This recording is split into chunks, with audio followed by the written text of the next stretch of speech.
নমস্কার, আমি অনির্বাণ চক্রবর্তী, বর্ধমান বিদ্যার্থী ভবন উচ্চ বিদ্যালয়ের ইংরেজি শিক্ষক। তোমরা দেখছো আমাদের পেজ ওয়েব একাডেমিয়া, যার উপদেষ্টা আমারই সহকর্মী বিশিষ্ট শিক্ষক শ্রী পার্থপ্রতিম দেবনাথ। আজ আমি ক্লাস 11-এর একটি কবিতা ওয়ার্ডসওয়ার্থের লেখা কম্পোজড আপন ওয়েস্টমিনস্টার ব্রিজ সেপ্টেম্বর 3, 1802 এই কবিতাটা নিয়ে একটু আলোচনা করব। তোমাদের যা কিছু অসুবিধা থাকলে কমেন্টস করে লিখে জানাবে। এছাড়া তোমরা এই চ্যানেলটিকে ফলো করো, শেয়ার করো আরও বেশি বেশি করে, আরও ভালো এই ধরনের ক্লাস পাওয়ার জন্য। তাহলে আজ আমরা শুরু করছি উইলিয়াম ওয়ার্ডসওয়ার্থের লেখা কম্পোজড আপন ওয়েস্টমিনস্টার ব্রিজ সেপ্টেম্বর 3, 1802। তাহলে প্রথমে আমাদের কবিতাটা শুরুর আগে জানতে হবে ওয়ার্ডসওয়ার্থ সম্পর্কে। ওয়ার্ডসওয়ার্থ জন্মেছিলেন দেখো 7 এপ্রিল 1770, আর উনি মারা গেছেন 23 এপ্রিল 1850। ওনাকে পোয়েট লরেট দেয়া হয়েছিল কবে? 1843। পোয়েট লরেট, যার বাংলায় যাকে বলা হয় রাজকবি, রাজকবি সম্মান দেয়া হয়েছিল কবে? 1843 সালে। এবং উনি বেশিরভাগই কি লিখেছেন? নেচারকে নিয়ে লিখেছেন, নেচার, প্রকৃতি, নেচার লাভার। অ্যাকচুয়ালি এরা ছিলেন নেচার লাভার, মানে প্রকৃতি প্রেমী। পঞ্চপাণ্ডব ছিলেন কে কে? Shelley, Kitts,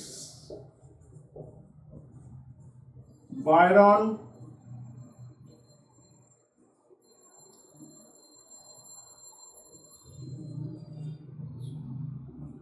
Wordsworth and Coleridge. এই পাঁচজনকে বলা হতো একসঙ্গে রোম্যান্টিক পোয়েট।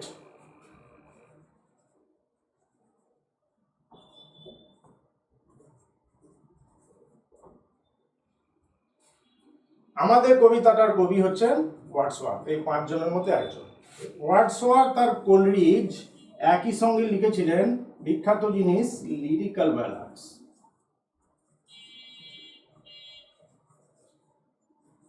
কবে? 1798। Lyrical balance. এছাড়া ওয়ার্ডসওয়ার্থের বিখ্যাত কবিতা আরও রয়েছে। আগের সিলেবাসে ছিল কি? The solitary reaper.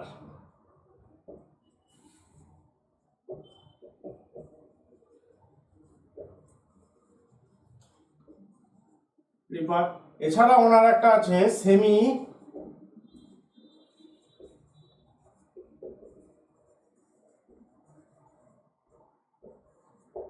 Semi autobiographical poem, বিখ্যাত কবিতা দ্য প্রিলুড।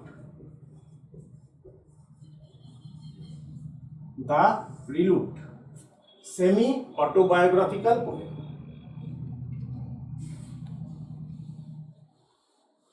এছাড়া আছে ওনার টিনটারন্যাবি বলে একটি বিখ্যাত কবিতা আছে, টিনটারন্যাবি।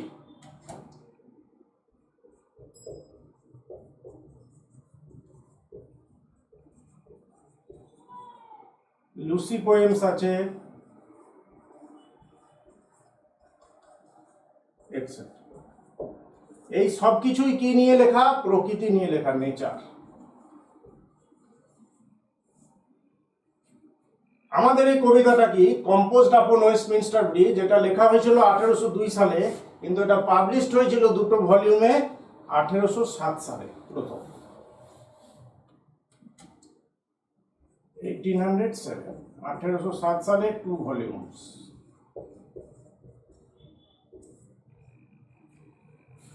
তাহলে প্রথমে আমাদের জানতে হবে কবিতাটার প্রেক্ষাপটটা কি। কবিতাটার প্রেক্ষাপট হচ্ছে ওয়ার্ডসওয়ার্থের সিস্টার ডরোথি।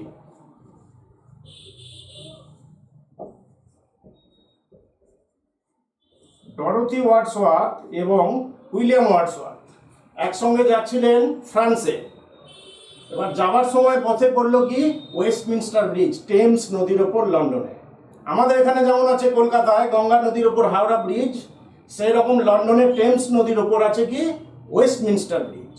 ওনারা যাচ্ছিলেন খুব সকালেই, 5:30 কি 6টা বাজে। যখন টেমস নদীটা ক্রস করছেন তখন সেই সৌন্দর্যটা লন্ডনের দেখে নেমে পড়লেন গাড়ি থেকে। নেমে পড়ে উনি এই কবিতাটা লিখে ফেললেন। এবং ওনার কম্পেনিয়ন ছিলেন কে? ডরোথি ওয়ার্ডসওয়ার্থ, ওনার সিস্টার। এইবার এটা কি ধরনের কবিতা সেটা জানতে হবে আগে। এটা হচ্ছে sonnet.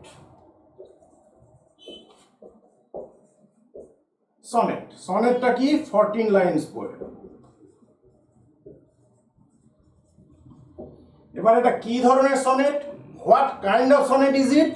It is a Petrarchan sonnet.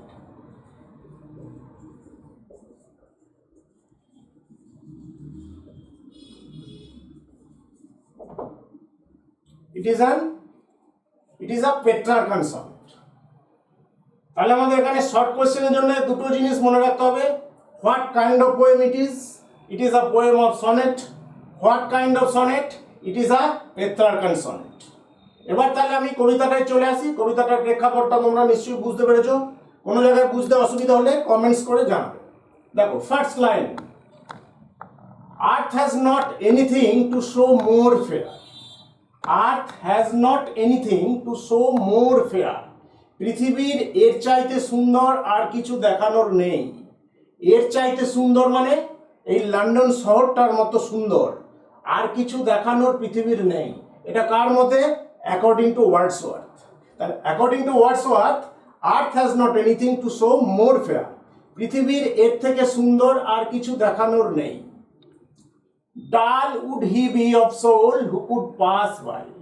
ডাল মানে আমরা জানি বোকা, কিন্তু এখানে ডাল মানে বোকা নয়।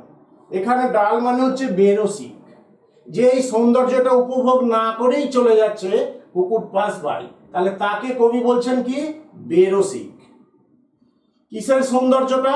এই লন্ডন শহরের সৌন্দর্যটা। In the early morning, the sites and sounds, the beauties and bounties of nature in London at the morning is very beautiful. The poet Wordsworth describes it. তাহলে dull would he be of soul who could pass by. তাহলে যে এটা উপভোগ না করে চলে যাচ্ছে তাকে উনি বলছেন বেরসিক। আর সাইট, এই দৃশ্যটা, so touching in it's majesty. So touching মানে এতটাই মর্মস্পর্শী, এই দৃশ্যটা এতটাই সুন্দর যে সেটাকে যে উপভোগ না করে চলে যাচ্ছে তাকে ওয়ার্ডসওয়ার্থ বলছেন বেরসিক। This city now doth like a garment wear. This city means the city of London. সেই কারণে সিটির সিটা দেখো ক্যাপিটাল ওয়ার্ড। তাহলে this city now doth like a garment wear. এ শহর যেন একটা পোশাক পরে রয়েছে। কিসের পোশাক? সৌন্দর্যের পোশাক। The beauties and bounties of nature, সেই পোশাকটা পরে রয়েছে। এখানে দেখো একটা ওয়ার্ড রয়েছে ডাথ, DOTH।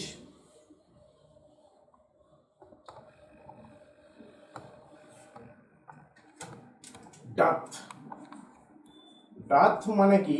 ডাথ মানে হচ্ছে ডাজ। এটা ওল্ড ওয়ার্ড। এই ধরনের ওয়ার্ডকে বলা হয় আর্কেইক ওয়ার্ড।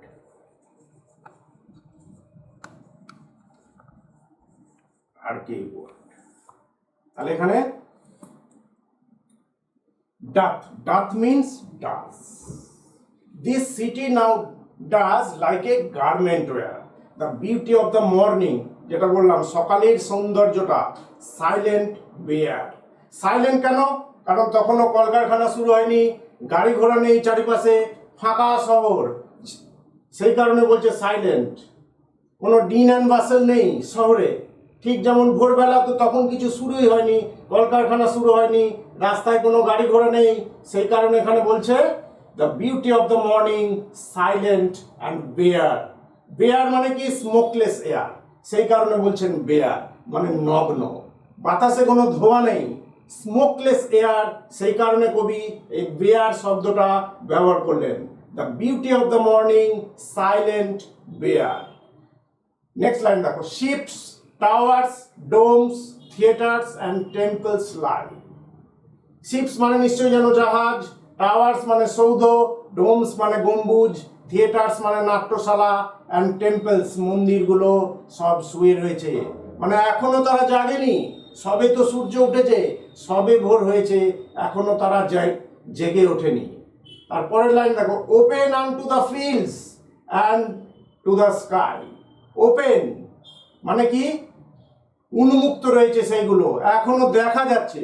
কারণ কি, কোনো কুয়াশা নেই, কোনো ধোঁয়া নেই, সেই কারণে ব্রিজ থেকে ওয়ার্ডসওয়ার্থ এবং তার বোন ডরোথি পরিষ্কার দেখতে পাচ্ছে এই জিনিসগুলো।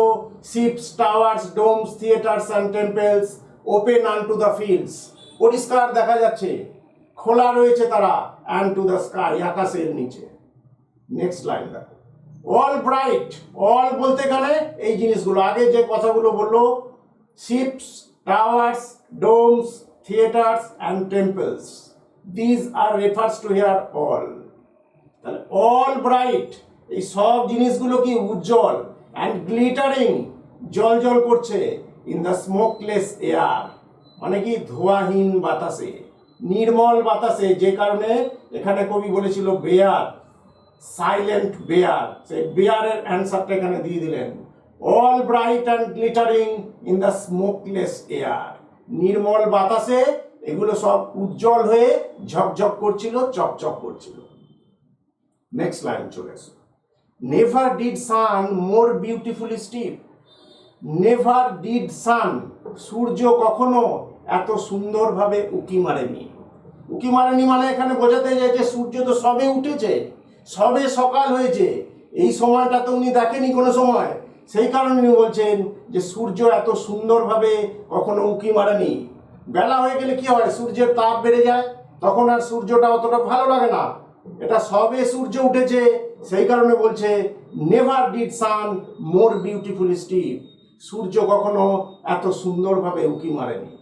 ইন ইজ ফার্স্ট স্প্লেন্ডার, তার প্রথম চমকে, ভ্যালি, রক অর হিল, উপত্যকা, পাহাড়, পর্বত যেন স্মিত হয়ে যাচ্ছে সূর্যের সেই মৃদু আলোয়, সেটা এখানে বলতে চাইছে।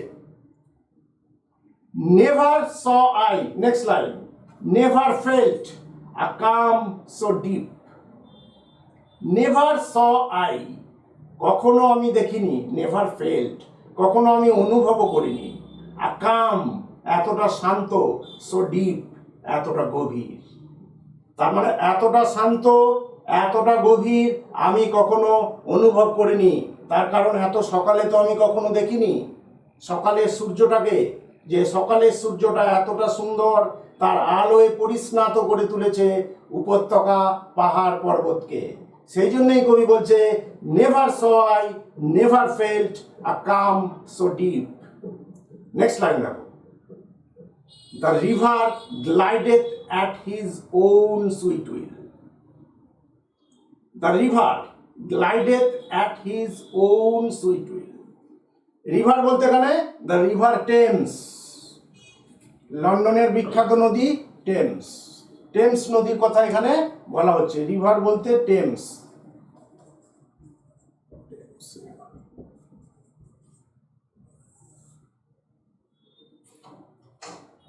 দ্য রিভার গ্লাইডেথ, আবার একটা ওয়ার্ড আমরা পেলাম গ্লাইডেথ, GLIDETH,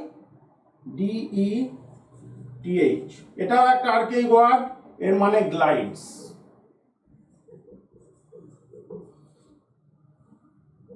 এটাও কি ওয়ার্ড, আর্কেইক ওয়ার্ড।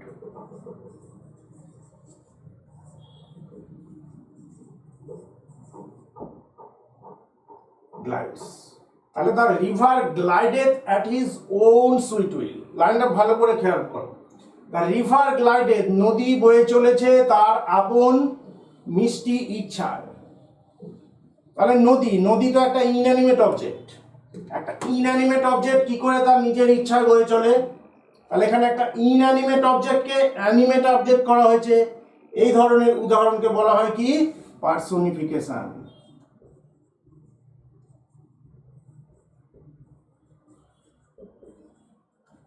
বা ব্যক্তিত্ব আরোপ করা।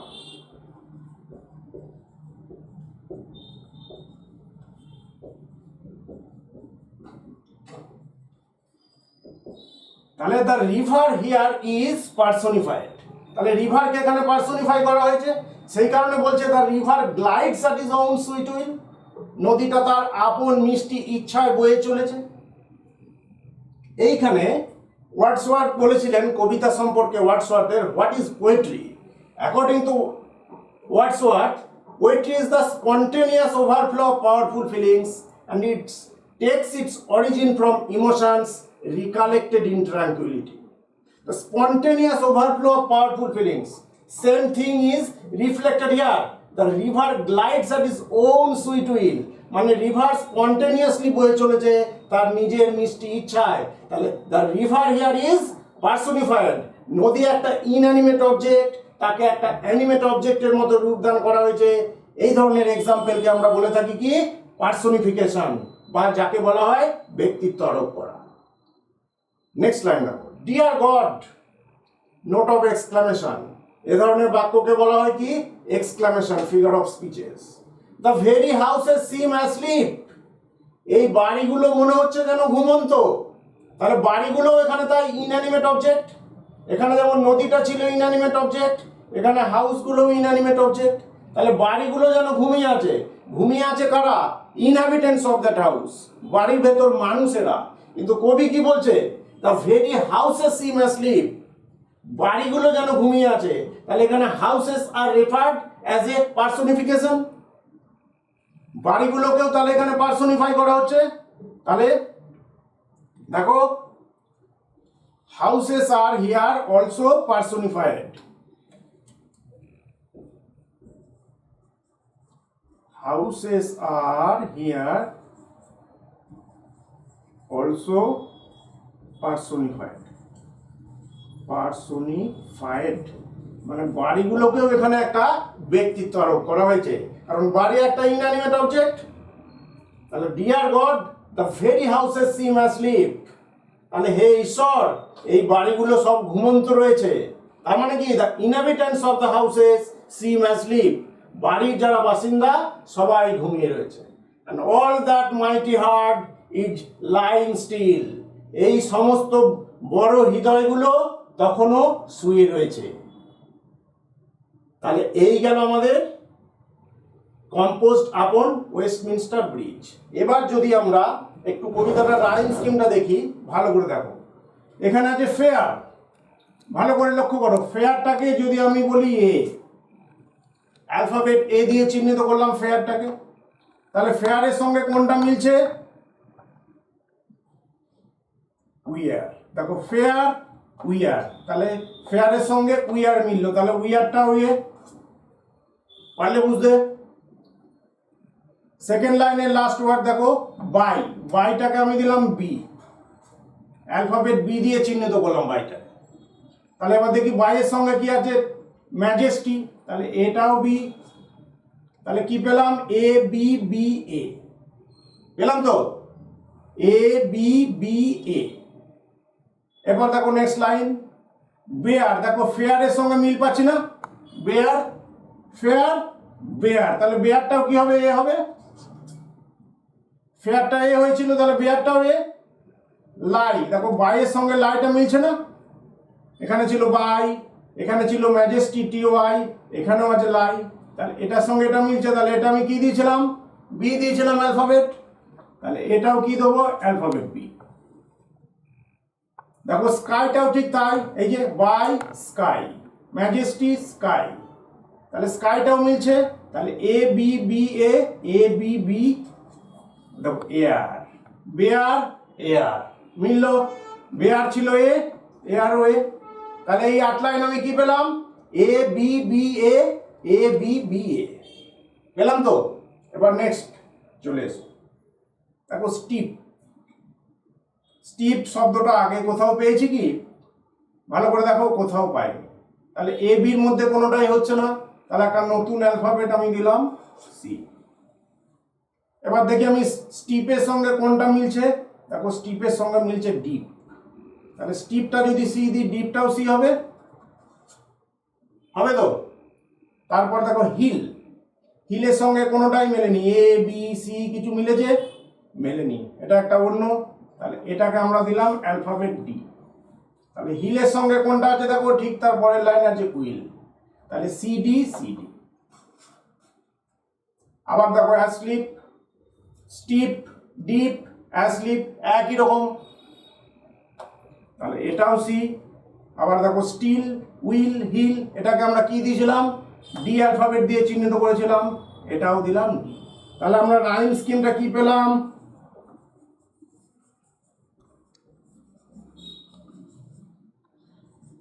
ABBA ABBA CD CD CD পেলাম তো? 1 2 3 4 5 6 7 8 9 10 11 12 13 14 এই হলো 14 লাইনের রাইম স্কিম আমাদের কবিতাটা, কম্পোজড আপন ওয়েস্টমিনস্টার ব্রিজ। তাহলে আশা করি তোমরা কবিতাটা বুঝতে পেরেছো। কারো কোথাও কোনো অসুবিধা হলে বুঝতে কমেন্টসে লিখে জানাবে। আর এই ধরনের ক্লাস পেতে তোমরা এই ওয়েব একাডেমিয়া ফেসবুক পেজটাকে লাইক করো, শেয়ার করো, ফলো করো। আজ এই পর্যন্তই রইল।